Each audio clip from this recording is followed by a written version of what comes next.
Япония үкіметі фияты 885 bin доллар олған зиманеви диагностика. Левазиматына Ахмадет бала хастаханясы için алды.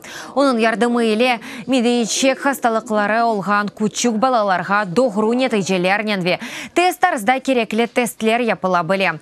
Бұның еле яныты би левазимат ярдымы еле қавим гистохимиеви талиллер япыла біле.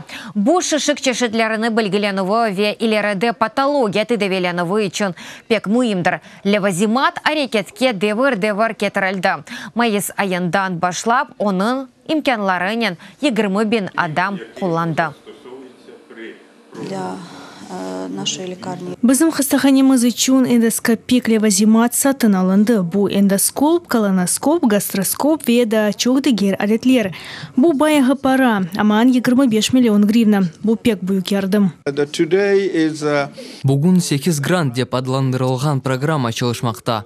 Onun yardımı ile Japonya hükümeti tarafından 7 Ukrayna tabbi müesseseleri için 5 milyon dolar ayrılması közde tutula. Bu paralarga enzimanevi levazimat satın almak mümkün. Onlardan birisi Ahmadet.